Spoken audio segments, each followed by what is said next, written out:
Hello learners, welcome to साक्षीज विद्या साधना। इस video में हम पढ़ेंगे मैटर्स इन आवर सराउंडिंग, जो कि ये क्लास 9 साइंस चैप्टर 1 और इस चैप्टर 1 का पार्ट 4 हम इस वीडियो में देखने वाले हैं। सो बेसिकली इस वीडियो में हम पढ़ेंगे स्टेट्स ऑफ मैटर के बारे में। अगर आपने पहले के पार्ट 1, पार्ट 2, पार्ट 3 नहीं देखे हैं तो आप प्लेलिस्ट चेक कर सकते हैं।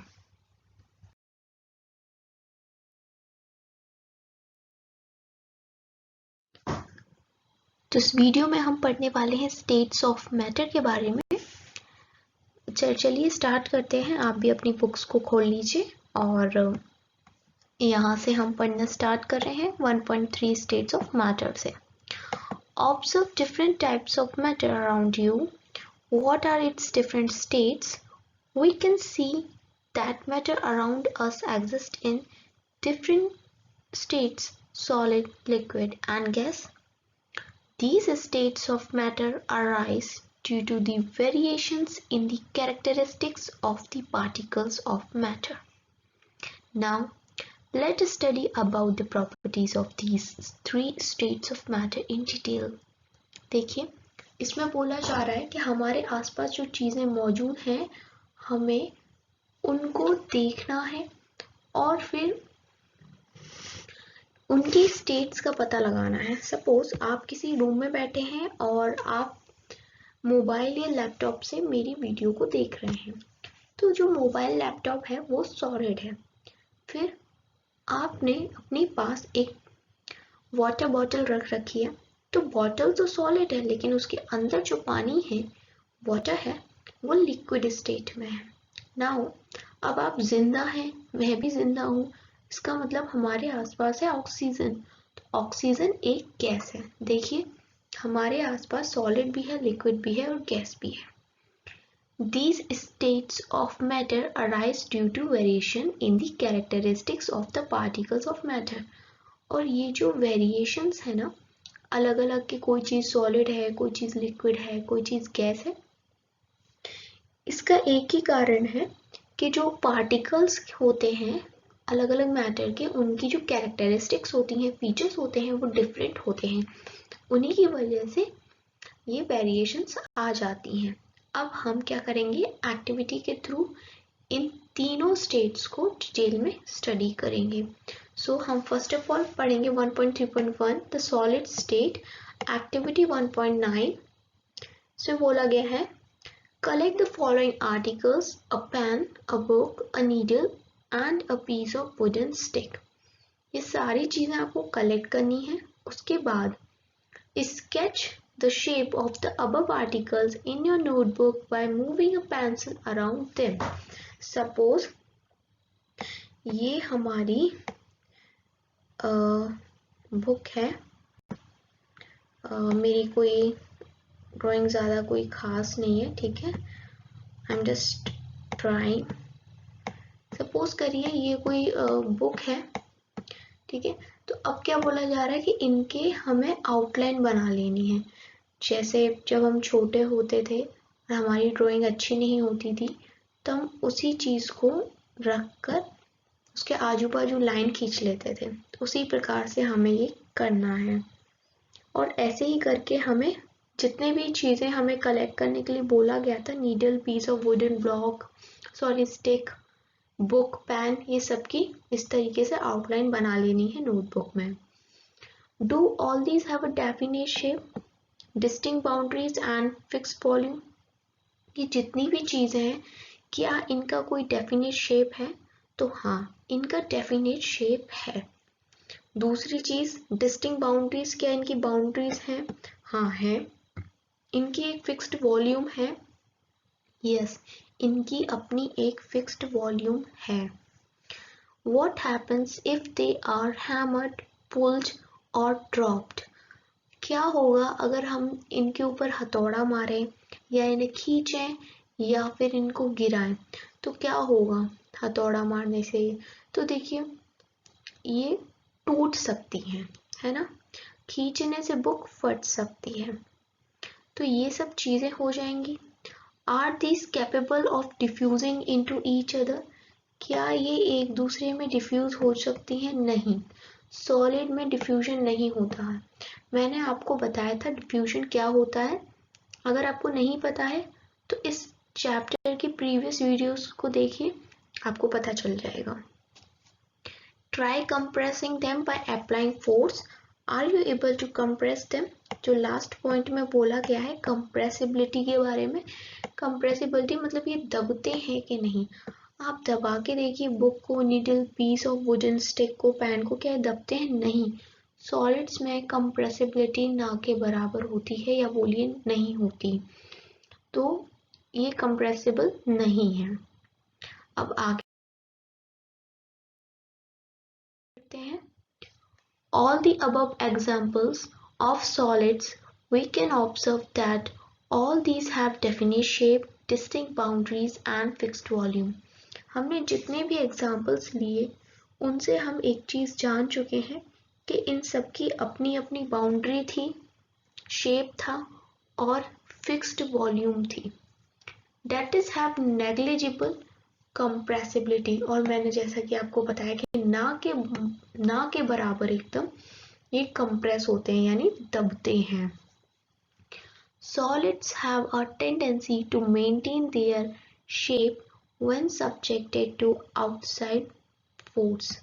Solid की क्या एक टेंडेंसी होती है कि to maintain their shape when subjected to outside force. इन पे आप कितना भी फोर्स लगाएं पर ये अपने शेप पे अड़े रहते हैं। सॉलिड्स में break under force but it is difficult to change their shape so they are rigid. देखिए यहाँ वर्ड आया rigid और कई बार पूछ लिया जाता है कि what do you mean by rigidity। तो rigidity वो का मतलब वही है कि कठोर होते हैं, आप इनको तोड़ देंगे लेकिन इसका मतलब नहीं है घुल जाएं, ये अपनी जगह पे स्थिर रहते हैं और अगर आप इन्हें जोड़े तो जुड़ भी जाएंगे। Consider the following. What about a rubber band? Can it change its shape on stretching? Is it a solid? देखिए अभी हमने यहाँ बात की थी कि शेप इनका जो होता है वो डेफिनेट होता है, मतलब चेंज नहीं होता, लेकिन जो रबर बैंड है उसे अगर हम खींचते हैं तो उसका शेप चेंज हो जाता है। क्या फिर भी ये सॉलिड है? जी हाँ, ये फिर भी सॉलिड है, क्योंकि हम इसे खींचेंगे और जब दोबारा से छोड़ देंगे, फोर्स हटा देंगे, तो ये अपनी जगह पे आ जाएगा जैसे ये पहले था। और कई बार क्या होता है, ये टूट भी जाता है, ये एक सॉलिड है। ठीक है। What about sugar and salt? When kept in different jars, these take the shape of the jar. Are they solid? देखिए अभी हमने पढ़ा था कि इनकी क्या होती हैं, फिक्स्ड वॉल्यूम होता है, डिस्टिंक्ट बाउंड्रीज होती है और डेफिनेट शेप होता है, मतलब एक ही शेप। लेकिन हमने देखा है कि हम नमक और चीनी को जिस तरह के भी बॉटल में, कंटेनर में, जार में डालते हैं, ग्लास में डालो, कटोरी में डालो, प्लेट में डालो, वो उसी का शेप ले लेता है। तो क्या फिर भी ये सॉलिड है? क्योंकि सॉलिड तो ये बोलता है कि इनका डेफिनेट शेप होता है। तो जी हाँ, ये फिर भी सॉलिड है, क्योंकि अगर आप चीनी के सिर्फ एक क्रिस्टल को देखिए जो कि बहुत छोटा सा होता है, कुछ इस प्रकार का एक क्रिस्टल होता है, वो सेम ही रहता है, चाहे आप उसे प्लेट में डालो, कप में डालो या फिर किसी भी कंटेनर में डालो, वो इसी टाइप का रहेगा जो एक क्रिस्टल होता है। इसलिए जो ये शुगर और सॉल्ट है ये सॉलिड की कैटेगरी में आते हैं। नेक्स्ट है what about sponge? It is a solid yet we are able to compress it. Why? अभी तो हमने पढ़ा था कि जो सॉलिड्स होते हैं उनमें कंप्रेसिबिलिटी नहीं होती है, लेकिन जो स्पॉन्ज है उसे आप दबा सकते हैं। आपने देखा हो ना स्पॉन्ज, उसको हम क्या कर सकते हैं, दबा सकते हैं। तो क्या फिर भी ये जो स्पॉन्ज होता है वो सॉलिड है? तो जी हाँ, ये फिर भी सॉलिड है। क्यों? पहली बात तो देखिए स्पॉन्ज दबता क्यों है। स्पॉन्ज में क्या होता है, छोटे छोटे से ये छेद होते हैं, इनमें भर जाती है एयर, और जब हम इसे कंप्रेस करते हैं वो एयर हो जाती है रिलीज। और दूसरी चीज, जैसे ही हम इस पे से फोर्स हटाते हैं दोबारा अपनी जगह पे आ जाता है। इसलिए जो स्पॉन्ज है इसको क्या कहेंगे हम कि ये एक सॉलिड है। All the above are solid as a rubber band. अब देखिए आपकी जो बुक है इसमें भी आपको अच्छे से समझाया हुआ है जो चीज़ें मैंने बताई आपको, a rubber band changes shape under a force and regains the same shape when the force is removed. If excessive force is applied, it breaks. वही बात जो मैंने आपको बताई कि रबर बैंड अपना शेप चेंज करती है, लेकिन अगर आप जैसे ही उस फोर्स को हटाएंगे वो अपनी जगह पे दोबारा से आ जाएगी और ज़्यादा फोर्स लगाने पे टूट भी जाएगी। इसलिए हम कह सकते हैं कि ये क्या है, एक सॉलिड है।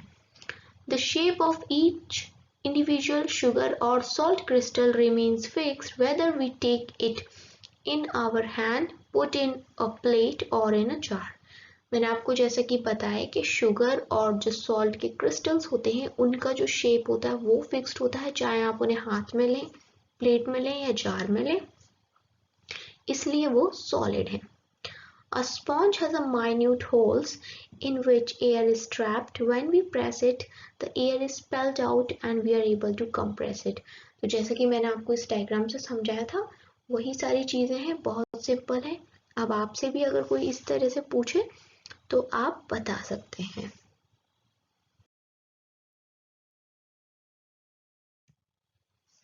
अब हमारे सामने है नेक्स्ट एक्टिविटी 1.10। इसमें हम अब पढ़ने वाले हैं द लिक्विड स्टेट के बारे में। तो एक्टिविटी देख लेते हैं पहले। Collect the following: water, cooking oil, milk, juice, a cold drink. अब आपको क्या करना है, कंटेनर्स ऑफ डिफरेंट शेप लेने हैं आपको। Put a 50 ml mark on these containers using measuring cylinder from laboratory. अब देखिए, what will happen if these liquid are spilled on the floor। मतलब क्या होगा अगर ये जो लिक्विड्स हमने लिए हैं ये फ्लोर पे गिर जाए तो। Measure 50 ml of any one liquid and transfer it into different containers one by one. Does the volume remain the same। देखिए हमने यहाँ पर क्या किया है, अलग अलग लिक्विड्स लिए हैं और डिफरेंट शेप्स के कंटेनर लिए। मान लीजिए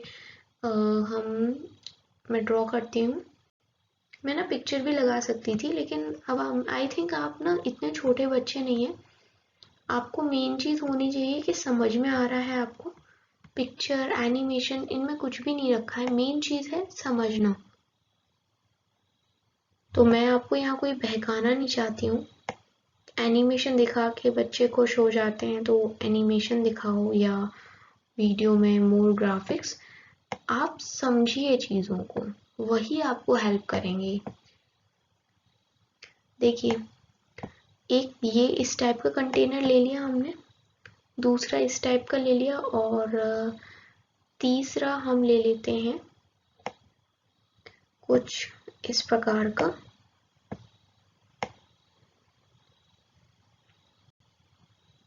ठीक है, अब इन कंटेनर्स में हम कोई भी एक लिक्विड भर लेते हैं। ठीक है, वाटर ही ले लेते हैं, वैसे तो यहाँ बहुत सारे हैं, आप सबके साथ करके देख सकते हैं इस चीज़ को, लेकिन हमने ले लिया मान लीजिए वाटर। कितना लिया है water? Put 50 ml mark on this container using a measuring cylinder. अब देखिए मेजरिंग सिलेंडर कुछ इस प्रकार का होता है लैब में, इस पे स्केल्स बने होते हैं और इसमें मार्क करके 50 ml हमें लेना है। तो मान लीजिए पहले हम क्या करेंगे, वाटर इसके अंदर डालेंगे अप टू कितना, 50 ml, और फिर हम इसमें वाटर डालेंगे, सपोज यहाँ तक आ गया। अब ये थोड़ा ज़्यादा फैला है सरफेस तो इसमें नीचे तक आएगा इतना, और इसमें वाटर यहाँ तक आ जाएगा। ठीक है, अब देखिए ये पूछ रहा है does the volume remain same. जो वॉल्यूम है पानी की वो सेम है। जी हाँ, वॉल्यूम बिल्कुल सेम है। इस कंटेनर में 50 ml है, इसमें भी 50 ml है और इसमें भी 50 ml है, क्योंकि हमने मेजरिंग सिलेंडर से नाप के डाला है। Does the shape of the liquid remain the same। अब आप बताइए कि जो शेप है लिक्विड का क्या वो सेम है या चेंज हो गया। तो देखिए शेप तो बिल्कुल चेंज हो गया, यहाँ अलग है, यहाँ अलग है और यहाँ अलग है, शेप चेंज हो चुका है। When you pour the liquid from one container into another, does it flow easily। जब आप एक कंटेनर से दूसरे कंटेनर में लिक्विड डाल रहे थे, क्या इजीली फ्लो करता है? जी हाँ, ये बिल्कुल इजीली फ्लो करता है। और इस फ्लो करने वाली जो इनकी टेंडेंसी है इस प्रॉपर्टी को हम फ्लूइडिटी कहते हैं। ये फ्लूइड होते हैं, FLU।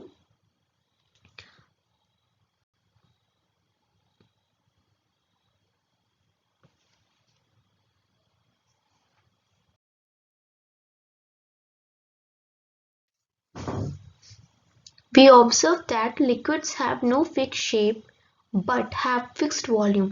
तो जैसे कि हमने पढ़ा, जो लिक्विड्स होते हैं उनका कोई भी फिक्स्ड शेप नहीं होता। जिस तरह के भी कंटेनर में आप उनको डालोगे, जैसे सपोज आप दूध पी रहे हो, कटोरी में पियोगे तो कटोरी का शेप ले लेता है, ग्लास में पियोगे तो ग्लास का शेप ले लेता है। लेकिन आप जितना दूध पी रहे हो उसकी वॉल्यूम सेम ही रहेगी, आप चाहे जिसमें भी पिए, तो वॉल्यूम पे कोई असर नहीं आता। They take up the shape of the container in which they are kept. जिस तरह के भी कंटेनर में लिक्विड को रखा जाता है वो उसी का शेप ले लेता है। Liquids flow and change shape so they are not rigid but can be fluid. जैसा कि हमने सॉलिड्स के बारे में पढ़ा था कि जो सॉलिड्स होते हैं वो काफ़ी कठोर होते हैं, उनमें रिजिडिटी होती है, ठीक है। लेकिन अगर हम वहीं देखें तो जो लिक्विड्स होते हैं उनमें रिजिडिटी नहीं होती, बट वो फ्लो करते हैं, और फ्लो करने की इस प्रॉपर्टी को हम फ्लूइडिटी कहते हैं, और हम इनको फ्लूइड्स भी कहते हैं लिक्विड को। Refer to activities 1.4 and 1.5 where we saw that solids and liquids can diffuse into liquids। देखिए सॉलिड में डिफ्यूज नहीं होता, मैंने ये बताया था आपको, प्रॉब्लम करता है, थोड़ा सा ना के बराबर होता है। लेकिन जो सॉलिड और लिक्विड है, मैटर, ये लिक्विड में डिफ्यूज हो जाते हैं। The gases from atmosphere diffuse and dissolve in water. These gases, especially oxygen and carbon dioxide, are essential for the survival of aquatic animals and plants। देखिए ये diffusion है, diffusion की वजह से ही पानी में ना गैसेस घुल जाती हैं, लाइक ऑक्सीजन वगैरह, और इसी की वजह से जो पानी के नीचे की जो जिंदगी है, एक्वेटिक लाइफ है, मछलियाँ हैं और जो जीव जंतु रहते हैं, पेड़ पौधे हैं, वो जीवित रह पाते हैं क्योंकि उनको ऑक्सीजन मिलता रहता है जो कि पानी में घुला हुआ होता है। ये भी डिफ्यूजन की वजह से ही होता है। All living creatures need to breathe for survival. The aquatic animals can breathe underwater due to the presence of dissolved oxygen in water. Thus, we may conclude that solids, liquids, and gases can diffuse into liquids। तो इतनी पूरी रामायण से हमें एक चीज़ याद आई है और उसको हमें ध्यान रखना है, और आप भी अपनी बुक में स्टार मार्क कर लीजिएगा क्योंकि इस पे कोई क्वेश्चन बन सकता है कि हम क्या पता कर रहे हैं यहाँ से कि जो सॉलिड होता है, लिक्विड होते हैं और गैसेस होती हैं, ये डिफ्यूज कर सकते हैं लिक्विड में ही, ठीक है। The rate of diffusion of liquid is higher than that of solids. और लिक्विड जल्दी डिसॉल्व होंगे, जल्दी डिफ्यूज होंगे in comparison of solid. Solid में टाइम लगता है। This is due to the fact that in this liquid state, particles move freely and have greater space between each other as compared to particles in the solid state। तो ये इस वजह से होता है क्योंकि जो देखिए मैं आपको ड्रॉ करके दिखा देती हूँ यहाँ पे, ये इसमें सॉलिड के पार्टिकल्स हैं तो वो काफी टाइटली पैक्ड होते हैं और इसी की वजह से सॉलिड रिजिड भी होता है और डिफ्यूजन का रेट कम होता है। लेकिन वही बात करें हम लिक्विड की तो इनके पार्टिकल्स थोड़ी दूरी पे होते हैं, और अब आगे जाके आप पढ़ेंगे कि गैस में क्या होता है, पार्टिकल्स लिक्विड से भी ज्यादा दूरी पे होते हैं। तो इस तरह की ये चीजें हैं।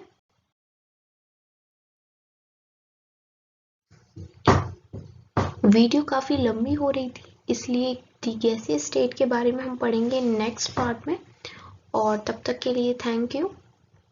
Again, thanks for watching Sakshi's Vidya Sadhana.